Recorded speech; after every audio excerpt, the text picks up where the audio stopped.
மன அமைதி வேணும்னா உட்கார்ந்து கண்ணை மூடு தியானம் பண்ணணும்னு நம்ம எல்லாருக்கும் காலங்காலமா சொல்லி கொடுத்துருக்காங்க. ஆனா அந்த தியானமே உங்க மன அமைதியை கெடுக்கிற ஒரு பெரிய பொறி, ஒரு ட்ராப்னு சொன்னா நம்புவீங்களா? நிஜமாவே அது பல பேருக்கு ஒரு பெரிய ஷாக்கா தான் இருக்கும். கண்டிப்பா. ஏன்னா என்னது தியானம் பண்றது தப்பா அப்படின்னு நீங்க இப்ப யோசிக்கலாம். ஆமா, நாம தேடுற ஞானம் அப்படிங்கிற தெளிவுக்கும் நாம பண்ற தியானம் அப்படிங்கிற செயலுக்கும் சம்பந்தமே இல்ல. சொல்லப்போனா அது ரெண்டும் நேர் எதிரானவைன்னு ஒரு கருத்து இருக்கு. ஆமா, ரொம்ப ஆழமான ஒரு முரண்பாடு இது. ரைட். இப்போ தொடர்ந்து பல விஷயங்களை கத்துக்க ஆர்வமா இருக்கிற உங்களுக்கு இன்னைக்கு நாம அலச போற அந்த விஷயம் ஒரு மிகப்பெரிய ஷாக்காவும் அதே சமயம் ஒரு மிகப்பெரிய விடுதலையாவும் இருக்க போகுது. நிச்சயமா. இன்னைக்கு நம்ம ஆழ்ந்த அலசலுக்கு நம்ம எடுத்துக்கிட்ட மூலக்குழிப்பு ஸ்ரீ பகவத் ஐயா எழுதிய மனதின் இரு நிலைகளும் ஞானப்பாதையும் அப்படிங்கிற ஒரு தத்துவ கட்டுரை. ரொம்ப அற்புதமான ஒரு கட்டுரை அது. தியானம் பண்ணா ஞானம் வரும்னு நாம நம்பிட்டு இருக்கிற பல நூற்றாண்டு கால நம்பிக்கையை உடைத்து மனசுக்குள்ள நிஜமா என்ன நடக்குதுன்னு இன்னைக்கு நாம பார்க்க போறோம். சரி, எந்த தாமதமும் வேண்டாம், இதை கொஞ்சம் ஆழமாக பிரித்து பார்ப்போம். தியானம் எப்படி ஞானத்துக்கு எதிரா மாற முடியும்? இது கொஞ்சம் இடிக்கிற மாதிரி இருக்கே. ஆரம்பத்துல கேட்கும்போது இது பெரிய முரண்பாடு மாதிரி தான் தோணும். ரொம்ப இயல்பான சந்தேகம் தான் இது. ஆனா இது நம்ம சரியா புரிஞ்சுக்கணும்னா முதல்ல மனம் எப்படி வேலை செய்யுது அப்படிங்கிற அடிப்படைக்குள்ள நம்ம போகணும். ஓகே, பேசிக்ஸ்ல இருந்து ஆரம்பிக்கலாம். ஆமா, பகவத் ஐயா நம்முடைய மனச ரொம்ப தெளிவா 2 பரிமாணங்களா பிரிக்கிறார். ஒன்னு அகமனம், அதாவது இன்னர் மைண்ட். இன்னொன்னு புறமனம், அதாவது அவுட்டர் மைண்ட். அகமனம், புறமனம். ஓகே. இதுல ஞானம் அப்படிங்கிறது முழுமையா அகமனம் சம்பந்தப்பட்ட ஒரு விஷயம். ஆனா தியானம் அப்படிங்கிறது புறமனம் சம்பந்தப்பட்டது. அதாவது வெளியில நம்ம செய்யற செயல்களுக்கானது. ஓஹோ, ரெண்டும் வேற வேற ட்ராக்னு சொல்றீங்க. கரெக்ட். அகமனம் எப்படி இருக்கணும்னா, என் மனசு இப்படிதான் சிந்திக்கணும், எனக்கு நல்ல எண்ணங்கள் மட்டும்தான் வரணும் அப்படிங்கிற எந்த விதியோ எதிர்பார்ப்போ இல்லாம ரொம்ப இயல்பா சுதந்திரமா செயல்படணும். ஃப்ரீயா விட்டுடணும். ஆமா, அது எப்படி செயல்பட்டாலும் அது இயற்கையாகவே சரியாதான் இயங்குது அப்படிங்கிற அந்த ஆழமான புரிதல் தான் உண்மையான ஞானம். கொஞ்சம் இருங்க, இதை நான் சரியா புரிஞ்சுக்கிறேன்னு பாக்குறேன். இப்போ நம்ம எல்லார் கையிலயும் ஒரு ஸ்மார்ட் போன் இருக்கு இல்லையா? இதையே ஒரு உதாரணமா எடுத்துக்கலாமா? தாராளமா சொல்லுங்க. அகமனம் அப்படிங்கிறது அந்த போனுக்கு பின்னாடி இயல்பா ஓடிக்கிட்டு இருக்கிற ஆப்ரேட்டிங் சிஸ்டம், ஓஎஸ் மாதிரியும், புறமணம் அப்படிங்கிறது நாம ஒரு குறிப்பிட்ட வேலையை செய்ய ஓபன் பண்ற ஒரு ஆப் மாதிரியும் வச்சுக்கலாமா? நல்ல ஒப்பீடு தான் இது. அதாவது இப்போ வாட்ஸ்அப் ஓபன் பண்ணி மெசேஜ் அனுப்புறது ஒரு குறிப்பிட்ட வேலைக்காக புறமணம் பண்ற செயல். ஆனா ஓஎஸ் தனக்கென எந்த எதிர்பார்ப்பும் இல்லாம எல்லாத்துக்கும் பேஸா ரன் ஆயிட்டு இருக்கு. இந்த ஒப்பீடு ஓரளவுக்கு பொருந்துமா? இது ரொம்ப சுவாரஸ்யமான ஒரு ஒப்பீடு. புரிஞ்சுக்கிறதுக்கு இது ஒரு நல்ல தொடக்கம்தான். ஆனா இங்க நாம ஒரு சின்ன திருத்தம் செய்யணும். ஓ, என்னது? ஒரு ஸ்மார்ட் போன் ஓஎஸ்க்கு கூட சில ப்ரோக்ராம் செய்யப்பட்ட விதிகள், அதாவது ரூல்ஸ் இருக்கு. இப்படிதான் அது இயங்கணும்னு ஒரு வரைமுறை இருக்கு. ஆமா, கோட் பண்ணிருப்பாங்க. ஆனா பகவத் ஐயா சொல்ற அகமனத்துக்கு எந்த ஒரு விதியுமே கிடையாது. அதுக்கு ரூல்ஸ் அப்படிங்கறதே இல்ல. ஒரு ரூல்ஸும் கிடையாதா? சுத்தமா கிடையாது. அது ஒரு ஃப்ரீ ஃப்ளோ, அதாவது ஒரு காட்டாறு மாதிரி எந்த தடையும் இல்லாம இயற்கையா ஓடிக்கிட்டே இருக்கணும். நம்முடைய சூழ்நிலை, நம்ம சுத்தி நடக்கிற விஷயங்களுக்கு ஏத்த மாதிரி எண்ணங்களும் உணர்வுகளும் தானா தோன்றும். ஓகே. அது அந்த குறிப்பிட்ட நொடியில அகமனசுல ஏற்படுற ஒரு சாதாரண ரியாக்ஷன் மட்டும்தான். ஒரு உணர்வு வரும், கொஞ்ச நேரத்துல அதுவே மாறும், அப்புறம் மறைஞ்சிடும். இந்த தடையற்ற ஓட்டத்தை எந்த நிபந்தனையும் இல்லாம அப்படியே ஏத்துக்கிட்டு அனுமதிக்கிறது தான் ஞான நிலை. இங்கதான் விஷயம் ரொம்ப சீரியஸா போகுது. அகமனசுக்கு எந்த விதியுமே கிடையாது, அது எப்படி வேணாலும் சுதந்திரமா இயங்கலாம்னு சொல்றீங்க? ஆமா, 100% சுதந்திரம்.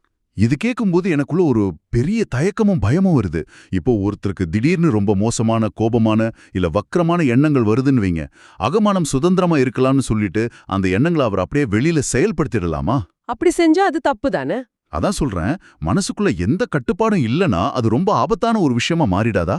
நினைக்கிறதெல்லாம் செயலுக்கு வந்தா அப்புறம் சமூகம் என்ன ஆகிறது? இது மிக முக்கியமான கேள்வி. இந்த தத்துவத்தை கேட்கிற எல்லாருக்கும் முதல்ல வரக்கூடிய பயமே இதுதான். ஆமா, எனக்கும் அந்த பயம் வருது. மனச கட்டுப்படுத்தலன்னா நான் தப்பான வழியில போயிடுவேனோ அப்படிங்கிற பயம். ஆனா பகவத் ஐயா இதுக்கு ரொம்ப ஆழமான, அதே சமயம் ரொம்ப லாஜிக்கலான ஒரு விளக்கத்தை கொடுக்கறார். என்ன சொல்றாரு? உங்களுக்கு ஒரு எண்ணம் தோன்றுவதற்கும் அந்த எண்ணம் நிஜ உலகத்துல ஒரு ஆக்ஷனா, ஒரு செயலாக மாறுவதற்கும் நடுவுல ஒரு பெரிய தடுப்பு சுவர் இருக்கு. அதுதான் அறிவு அப்படிங்கிற கட்டுப்பாட்டு அதிகாரி. அறிவு, அதாவது இன்டெலெக்ட். ஒரு கேட் கீப்பர் மாதிரி. எக்ஸாக்ட்லி. ஒரு கேட் கீப்பர் தான். நான் முன்னாடியே சொன்ன மாதிரி அகமனசுல வர்ற எண்ணங்களும் உணர்வுகளும் வெறும் ரியாக்ஷன்கள் மட்டுமே. ஓகே. ஒரு சூழ்நிலைய பார்க்கும்போது அகமனோ இவனை அடிக்கலாம், இங்க இருந்து ஓடிடலாம், இத உடைக்கலான்னு பலவிதமா ரியாக்ட் பண்ணும். ஆமா, படக்குன்னு கோபம் வரும். ஆனா வெளியில ஒரு செயலை செய்வதற்கு எந்த ஆற்றல மனசு பயன்படுத்தணும், எதை செய்யக்கூடாதுன்னு முடிவு பண்றது உங்களுடைய அறிவு தான். அதனால உள்ள தோன்ற எல்லா எண்ணங்களும் அப்படியே செயலாக மாறிறதில்ல. அப்போ இத கேட்டுட்டு இருக்கிற உங்களுக்கு ஒரு விஷயம் தெளிவா புரியும்னு நினைக்கிறேன். இனிமேல் உங்க மனசுல திடீர்னு தோன்ற இருண்ட, குழப்பமான அல்லது நெகட்டிவான எண்ணங்களை கண்டு நீங்க பயப்படவே தேவையில்லை. துளி கூட பயப்பட வேண்டாம். அது ஏதோ வானத்துல போற மேகங்கள் மாதிரி வந்துட்டு போகும். நாமலாம் அந்த எண்ணத்துக்கு செயல் வடிவம் கொடுத்தா ஒழிய அந்த எண்ணத்துக்குன்னு சொந்தமா எந்த சக்தியும் இல்ல, எந்த ஆபத்தும் இல்ல. அப்படிதானே? இது கேட்கவே மிகப்பெரிய ரிலீஃபா இருக்கே. கண்டிப்பா. மனித குலத்துக்கே இது ஒரு பெரிய விடுதலைன்னு தான் சொல்லணும். அகமனதோட வேலை வெறும் உணர்வுகளை உருவாக்குறது மட்டும்தான். புறமனதோட வேலை அறிவை பயன்படுத்தி சரியான செயலை வெளியில செய்யறது. தெளிவான பிரிவினை. ஆமா. இந்த தெளிவு வந்துருச்சுனாலே, ஐயோ எனக்கு ஏன் இப்படி கெட்ட எண்ணமா வருது, நான் ஒரு கெட்டவனான நமக்கு நாமே வச்சுக்கிற அந்த குற்ற உணர்ச்சிகள், அந்த கில்ட் சுத்தமா காணாம போயிடும். உங்க எண்ணங்கள் நீங்க கிடையாது, உங்க செயல்கள் தான் நீங்க. ஓகே. இப்போ எனக்கு ஒரு லாஜிக்கலான சந்தேகம் வருது. எண்ணங்கள் மேகம் மாதிரி வந்து தானா மறைஞ்சிடும்னு சொல்றீங்க. அப்போ ஏன் சில எண்ணங்கள் மட்டும் நம்ம தொடர்ந்து வாட்டி எடுக்குது? நல்ல கேள்வி. சில கசப்பான நினைவுகளையோ வலிகளையோ நாம எவ்ளோ மறக்க நினைச்சாலும் முடியறதே இல்லையே. நைட்டு 2 மணிக்கு கூட சில வருஷங்களுக்கு முன்னாடி நடந்த ஒரு அவமானத்தை நினைச்சு தூக்கம் வராம தவிக்கிறோமே. அது ஏன்? இங்க தான் நீங்க ஆரம்பத்துல சொன்ன அந்த தியானம் அப்படிங்கிற விஷயம் உள்ள வருதா? ஆமா, சரியா புடிச்சிட்டீங்க. அகமனதை கட்டுப்படுத்த தியானம் செய்யறது ஆபத்துன்னு ஐயா சொல்றதுக்கும் இதுக்கும் என்ன தொடர்பு? எதன் மீது முழு கவனத்தை குவிக்கிறதோ அதுவாவே அது மாறிடுது. ஓஹோ. ஒரு எண்ணத்தை நாம கண்டுக்காம விட்டுட்டா அதுக்கு ஆற்றல் கிடைக்காம அதுவா மறைஞ்சிடும். ஆனா நமக்கு ஒரு தவறான அல்லது வலியை தர்ற எண்ணம் வரும்போது நாம என்ன பண்றோம்? அதை நினைச்சு வருத்தப்படுவோம், இல்லைன்னா அதை மறக்க ட்ரை பண்ணுவோம். அதான் பிரச்சனை. புறமனதை பயன்படுத்தி ஐயோ இந்த எண்ணம் எனக்கு வரக்கூடாது, இது தப்பு, இதை நான் இப்போதே என் மனசுல இருந்து விரட்டணும்னு சொல்லி அந்த எண்ணத்தை எதிர்த்து போராடுறோம். கரெக்ட், அப்படிதான் பண்ணுவோம். அப்படி இல்லனா எனக்கு எப்பவுமே சந்தோஷமான எண்ணங்கள் மட்டும்தான் இருக்கணும்னு சொல்லி ஒரு குறிப்பிட்ட நிலையை மட்டும் பிடிச்சுக்க நினைக்கிறோம். இப்படி புறமனதை கொண்டு போய் அகமனதின் எண்ணங்கள் மேல திணிக்கும் போது அந்த எண்ணத்துக்கு நாமளே எக்ஸ்ட்ரா சக்தியை கொடுத்துடுறோம். அதாவது நாமளே அதுக்கு பவர் தர்றோம். ஆமா. அகல தோன்றும் இந்த நிழல் எண்ணங்களுக்கு, ஷேடோ தாட்ஸுக்கு நாம கொடுக்கிற கவனமே அதுக்கு நாம கொடுக்கிற உயிராகுது. அதாவது இதை நான் இப்படி புரிஞ்சுக்கிறேன். ஒரு இடத்துல நெருப்பு எரியுது, அதை அணைக்கிறதுக்கு தண்ணி ஊத்துறதுக்கு பதிலா பெட்ரோல் எடுத்து ஊத்துனா எப்படி பகபகன்னு எரியுமோ அது மாதிரிதானா இது? எக்ஸாக்ட்லி அதேதான். ஒரு கெட்ட எண்ணம் என்னை விட்டு போகணும்னு நான் உட்காந்து கண்ணை மூடி அதை பத்தியே தியானம் பண்ணும்போது உண்மையிலே நான் அந்த எண்ணத்தை அழிக்கல, மாறாக என் மொத்த ஃபோக்கஸையும் அது மேல வச்சு அந்த எண்ணத்தை இன்னும் பலமாக்கி பெருசாக்கிட்டு இருக்கேனா? 100% இதுதான் நடக்குது. இங்கேதான் தியானம் அகமனதற்கு வேலை செய்யாது, அது ஆபத்தானதுன்னு பகவதையா ஆணித்தரமா சொல்றார். ரொம்ப தெளிவா புரியுது இப்போ. போகும்போது அதுக்கு சக்தி அதிகரிச்சுக்கிட்டே போகும். அது கெட்ட எண்ணமா இருந்தா அது ஒரு பெரிய பேயா மாதிரி உங்களை பயமுறுத்தும். இத ஐயா ரொம்ப அழகாக ஒரு பொன் விலங்கு அப்படிங்கிற வார்த்தையில சொல்றாரு. பொன் விலங்கு வார்த்தை ரொம்ப ஆழமா இருக்கு. அதாவது விலங்கு இரும்பால செய்யப்பட்டிருந்தா என்ன, தங்கத்தால செய்யப்பட்டிருந்தா என்ன, ரெண்டுமே நமக்கு சிறைப்படுத்துற விலங்குகள் தானா? ஆமா, ரெண்டும் ஒண்ணுதான். ஆனா ஒரு நிமிஷம், நீங்க சொல்றத பார்த்தா நான் அமைதியா இருக்கணும், அன்பா இருக்கணும், நல்ல விஷயங்களுக்காக தியானம் பண்ணா கூட அதுவும் என்ன சிறைப்படுத்துற விலங்கு தானா? நல்லதை தியானிக்கிறது எப்படி தப்பாகும்? ரொம்ப நுட்பமான கேள்வி இது. ஒரு நல்ல எண்ணம் எப்பவுமே மனசுல நிலைச்சிருக்கணும்னு நீங்க தியானிச்சு அதை கட்டி போட நினைச்சாலும் அதுவும் ஒரு வித சிறைதான். ஏன்னு கேட்கலாமா? ஏன் தெரியுமா? நிகழ்காலத்துக்கு ஏத்தபடி செகண்டுக்கு செகண்ட் மாறிக்கிட்டே இருக்கிற தன்னுடைய இயற்கையான தன்மைய, அந்த நேச்சுரல் ஸ்டேட்ட அகமனம் இதன் மூலமா இழந்துருது. ஓ, அத ஃப்ரீயா விடாம நாமளே பிடிச்சு வச்சுக்கிறோம். ஆமா. இப்போ உங்களுக்கு ஒருத்தர் மேல கோபம் வர வேண்டிய இடத்துல கோபம் வரணும். ஆனா நீங்க நான் அன்பானவன், நான் அமைதியை தியானிக்கிறேன்னு சொல்லி அந்த கோபத்தை அடக்கி வச்சா அது இயற்கைக்கு முரணானது. அப்போ அது வன்முறையா? கண்டிப்பா. அகமனம் ஃப்ரீ ஃப்ளோவா இல்லாம ஒரு குறிப்பிட்ட நல்ல உணர்வுக்குள்ளேயே தேங்கி நிக்கணும்னு கட்டாயப்படுத்துறது மிகப்பெரிய வன்முறை. அதனாலதான் அகமனம் இயற்கையா இயங்குற அந்த ஞான பாதைக்கு இந்த தியானம் ஒரு மிகப்பெரிய தடையா இருக்குன்னு ஐயா சொல்றார். வாவ், இது என் சிந்தனையை முற்றிலும் வேற ஒரு தளத்துக்கு கொண்டு போகுது. நாம எந்த தியானம் நமக்கு அமைதியை கொடுக்கணும் தேடி ஓடுறோமோ அந்த தியானமே நம்ம அமைதியை கெடுக்கிற கருவியா மாறுது அப்படிங்கிறது மிகப்பெரிய ஆஹா மொமெண்ட். உண்மையான விடுதலை இதுல தான் இருக்கு. ஆனா இப்போ எனக்கு ஒரு பிராக்டிக்கலான சந்தேகம் வருது. சில நேரங்கள்ல நான் உட்கார்ந்து எதைய பத்தியும் தியானிக்கல, எந்த எண்ணத்தையும் நான் அடக்கவும் இல்ல, என் வேலையை தான் நான் பார்த்துட்டு இருக்கேன். ம், ஆனாலும் ஒரு குறிப்பிட்ட குற்ற உணர்ச்சியோ கவலையோ என்ன தொடர்ந்து தொந்தரவு பண்ணிக்கிட்டே இருக்கு. தானா போகட்டும் நான் அதை ஃப்ரீயா விட்டாலும் அது திரும்ப திரும்ப வந்துட்டே இருந்தா நான் என்ன பண்றது? இது நம்ம அன்றாட வாழ்க்கையில எல்லாரும் சந்திக்கிற ஒரு சவால் தான். இதுக்கு மூல குறிப்புகள்ல ரொம்ப தெளிவான, நடைமுறைக்கு உகந்த ஒரு தீர்வு இருக்கு. என்ன தீர்வது? நீங்க ஒரு எண்ணத்தை பற்றி பிடிக்காம ஃப்ரீயா விட்ட பிறகும் ஒரு உணர்வு உங்களை தொடர்ந்து வந்து தொந்தரவு பண்ணிக்கிட்டே இருக்குன்னா, உங்க அகமனம் உங்களுக்கு ஒரு அலர்ட் கொடுக்குதுன்னு அர்த்தம். அது உங்களுக்கு ஒரு செய்திய சொல்ல வருது. செய்தியா? என் மனசே எனக்கு நோட்டிஃபிகேஷன் அனுப்புதா? ஆமா, எக்ஸாக்ட்டா அதேதான். உங்களுக்கு வெளியே நிஜ உலகத்துல நீங்க செஞ்சு முடிக்க வேண்டிய ஏதோ ஒரு கடமை, ஒரு பெண்டிங் டியூட்டி நிலுவையில இருக்கு அப்படிங்கறத தான் அந்த உணர்வு உங்களுக்கு திரும்ப திரும்ப ஞாபகப்படுத்திக்கிட்டே இருக்கு. உதாரணத்துக்கு ஏதாவது சொல்ல முடியுமா? ஒரு உதாரணத்துக்கு சொல்றேன். ஆபீஸ்ல ஒரு முக்கியமான இமெயில் அனுப்ப மறந்துட்டீங்க, இல்ல உங்க வாழ்க்கை துணை கிட்ட ஏதோ கோபத்துல தப்பா பேசிட்டீங்கன்னு வைப்போம். அவங்க கிட்ட சாரி கேட்கணும் அப்படிங்கிறது வெளியில நீங்க செய்ய வேண்டிய கடமை. ஆமா, அது நிஜமா வெளியில நடக்கணும். அத நீங்க செய்யாத வரைக்கும் குற்ற உணர்ச்சி அப்படிங்கிற அந்த உணர்வு உங்க அகமனசுல நோட்டிபிகேஷன் மாதிரி வந்துகிட்டே தான் இருக்கும். அந்த நேரத்துல நீங்க உட்கார்ந்து நான் குற்ற உணர்ச்சியை கண்டுக்க மாட்டேன், என் எண்ணங்களை நான் கடந்து போறேன்னு தியானம் பண்றது சுத்த முட்டாள்தனம். கரெக்ட். அதுல எந்த யூஸும் இல்ல. எப்ப அந்த இமெயில் அனுப்புறீங்களோ, எப்ப அந்த சாரிய கேக்குறீங்களோ, அதாவது எப்ப புறமனத கொண்டு வெளியில அந்த செயலை செஞ்சு முடிக்கிறீங்களோ, அப்பதான் அந்த உணர்வுகள் தானா உங்களை விட்டு விடைபெறும். அதுவரைக்கும் அந்த உணர்வுகள் வரும் அப்படிங்கறத புரிஞ்சுகிட்டு ஏத்துக்கிறது தான் உண்மையான ஞானம். அடா, இது ரொம்ப லாஜிக்கலா இருக்கே. பிரச்சனை மனசுக்குள்ள இல்ல, பிரச்சனை வெளியில நிஜ உலகத்துல இருக்கு. அதை சால்வ் பண்ணாம நான் மனசுக்குள்ளேயே உட்கார்ந்து எவ்வளவுதான் போராடினாலும் தீர்வு கிடைக்காது. கண்டிப்பா கிடைக்காது. ஓகே, இது ஒரு பக்கம் இருக்கட்டும். அப்படியானால் தியானம் அப்படிங்கிற ஒரு விஷயம் எதுக்குமே உதவாதா? இத்தனை நூற்றாண்டுகளா உலகத்துல பலரும் பின்பற்ற ஒரு முறை எப்படி முற்றிலும் தேவையில்லாத ஒண்ணா இருக்க முடியும்? இங்கதான் நாம ரொம்ப கவனமா இருக்கணும். தியானம் முற்றிலுமா தவறுன்னு ஐயா எங்கேயும் சொல்லவே இல்ல. ஓ, அப்படியா? தியானத்தை அகமனதுக்கு பயன்படுத்தும் போதுதான் அது ஆபத்தாகுதுன்னு சொல்றாரு. அப்ப தியானம் எங்க தேவை? அது புறமனதுக்கு மட்டுமே தேவை.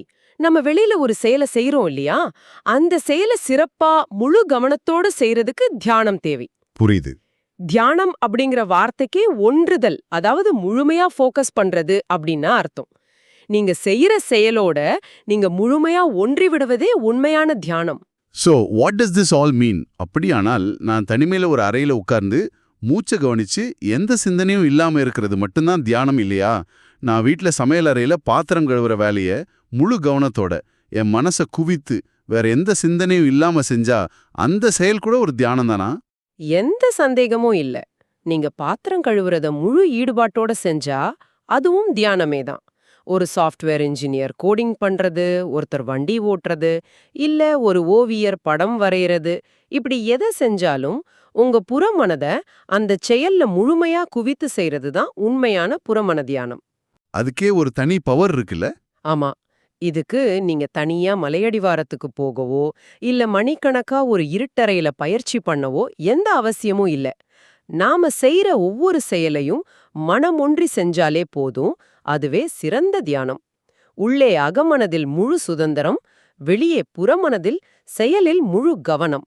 இதுதான் ஒரு மனிதனுக்கு தேவையான சரியான சமநிலை. வாவ்! இது கேட்கும்போதே மனசுல இருந்த பல வருஷ பாரம் அப்படியே இறங்குன மாதிரி ஒரு ஃபீல் வருது.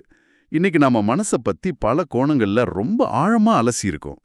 இதை கேட்டுட்டு இருக்கிறவங்களுக்கு சுலபமா ஞாபகம் வச்சுக்கிற மாதிரி இதை ஒரு சின்ன தொகுப்பா சொல்லணும்னா பகவத் ஐயாவோட அந்த புகழ்பெற்ற தத்துவ வரியை நம்ம கட்டாயம் இங்க சொல்லி ஆகணும். சொல்லுங்க. அகத்தே குழந்தையாய் புறத்தே அறிஞனாயிரு. இதை விட சுருக்கமா அதே சமயம் அழுத்தமா இந்த கருத்தை யாருமே விளக்கிட முடியாதுன்னு நினைக்கிறேன். நீங்க சொல்றது முற்றிலும் உண்மை. அந்த ஒற்றை வரியில இந்த மொத்த தத்துவமும் அடங்கியிருக்கு. ஒரு குழந்தைய கவனிச்சு பாருங்க. அது சிரிக்கும், அடுத்த நிமிஷமே அழும், அப்புறம் கோவப்படும், கொஞ்ச நேரத்துல ஓடி வந்து கட்டி பிடிச்சுக்கும். அது எதையும் அடக்கி வைக்காது. ஆமா, தன் உணர்வுகளை அடக்கி வைக்கணும்னு அது எப்பவுமே முயற்சி பண்றதில்ல. அது ரொம்ப இயல்பா இருக்கு. நம்முடைய அகமனசுல நாமும் அப்படி ஒரு குழந்தையாக தான் இருக்கணும். எந்த எதிர்பார்ப்பும் இல்லாம தோன்ற உணர்வுகளை அப்படியே சுதந்திரமா ஓட விடணும். புறத்தே அறிஞனா இரு அப்படிங்கிறது. ஆனா புறத்தே, அதாவது வெளியில உலகத்தோட தொடர்பு கொள்ளும்போது ஒரு அறிஞனை போல நம்முடைய அறிவை பயன்படுத்தி செயல்கள்ல முழு கவனத்தையும் செலுத்தி எந்த இடத்துல எது சரியோ அதை நேர்த்தியா செஞ்சு முடிக்கணும். இந்த ஒரு பேலன்ஸை மட்டும் நாம அடைஞ்சிட்டோம்னா நம்ம வாழ்க்கை நாம நினைக்கிறத விட ரொம்ப ரொம்ப சுலபமா மாறிடும். நிச்சயமா. இத கேட்டுட்டு இருக்கிற உங்களுக்கு இப்போ ஒரு விஷயம் ரொம்ப தெளிவா புரிஞ்சிருக்கும்னு நான் நம்புறேன். உங்க மனசோட நீங்க தினமும் நடத்துற அந்த போராட்டங்கள், ஐயோ எனக்கு ஏன் இப்படிப்பட்ட எண்ணங்கள் வருது, நான் எப்படிப்பட்ட ஆளுன்னு உங்களுக்குள்ளேயே நீங்க வச்சுக்கிற குற்ற உணர்ச்சிகள், இது எல்லாத்துல இருந்தும் இன்னைக்கு உங்களுக்கு ஒரு மிகப்பெரிய விடுதலை கிடைச்சிருக்கும். உறுதியா கிடைச்சிருக்கும். இனிமேல் உங்க அகமனம் அப்படிங்கிறது ஒரு திறந்த வானம். அதுல கருமேகங்களும் வரும், சில சமயம் வெண்மேகங்களும் வரும். அதை நீங்க கட்டுப்படுத்த தேவையில்லை. அதை அப்படியே வேடிக்கை பார்த்தா மட்டும் போதும். ரொம்ப சரியா சொன்னீங்க. உலகத்திலே ரொம்ப கஷ்டமான போர் எது தெரியுமா? நமக்கு நாமே நம்ம மனசுக்குள்ள நடத்திக்கிற போர் தான். ஆமா, அது ரொம்ப கொடுமையானது. அந்த போர் இனிமேல் தேவையே இல்ல. அது ஒரு அர்த்தமற்ற போர் அப்படிங்கிற புரிதல் தான் இன்றைய அலசலோட மிகப்பெரிய வெற்றி. இந்த ரொம்பவே சுவாரஸ்யமான உரையாடல முடிச்சுக்கிற நேரத்துக்கு நம்ம வந்துட்டோம். விடைபெறுவதற்கு முன்னாடி உங்களுக்கு ஒரு புதிய சிந்தனையை விட்டுட்டு போக நான் விரும்புறேன். ரைட். இப்போ உங்க வாழ்க்கையில உங்களுக்கு அதிக ஸ்ட்ரெஸ்ஸா இருக்கிற ஒரு விஷயத்த நினைச்சு பாருங்க. அது ஏதோ ஒரு கவலையா இருக்கலாம், இல்ல பயமா இருக்கலாம். அதை நீங்க உங்க அகமனசுல வச்சுக்கிட்டு, இந்த கவலை என்னை விட்டு போகணும், இந்த பயம் என்னை விட்டு போகணும்னு உள்ளுக்குள்ளேயே போராடி தீர்க்க முயற்சி பண்ணிட்டு இருக்கீங்களா? அப்படி செஞ்சா அது கண்டிப்பா தீராது. ஆமா. அல்லது அது நிஜ உலகத்துல உங்க புறமனம் செஞ்சு முடிக்க வேண்டிய ஒரு சின்ன கடமையாகவோ அல்லது ஒரு ஆக்ஷனாகவோ உங்களுக்காக காத்துக்கிட்டு இருக்கா? உங்க அகமனதின் குழப்பங்களையும் அந்த நிழல் எண்ணங்களையும் அப்படியே ஃப்ரீயா விட்டுட்டு நீங்க வெளியில செய்ய வேண்டிய அடுத்த கட்ட செயல்ல மட்டும் முழு கவனத்தையும் செலுத்தினா உங்க வாழ்க்கை எவ்வளோ இலகுவா, எவ்வளோ சிம்பிளா மாறும்னு கொஞ்சம் யோசிச்சு பாருங்க. ரொம்ப நல்ல சிந்தனை அது. உடைந்த கையை காட்டும் அந்த எக்ஸ்ரே மாதிரி மனசோட காயங்களை நம்ம படமா பார்க்க முடியாதுதான். ஆனா அந்த மனச அதோட போக்குல சுதந்திரமா விட்டுறதே அதுக்கான மிகப்பெரிய மருந்து. இத பத்தி நீங்க கண்டிப்பா சிந்திக்கணும். மீண்டும் ஒரு சுவாரஸ்யமான ஆழ்ந்த அலசல்ல நம்ம சந்திப்போம். அதுவரை சிந்தியுங்கள், செயல்படுங்கள்.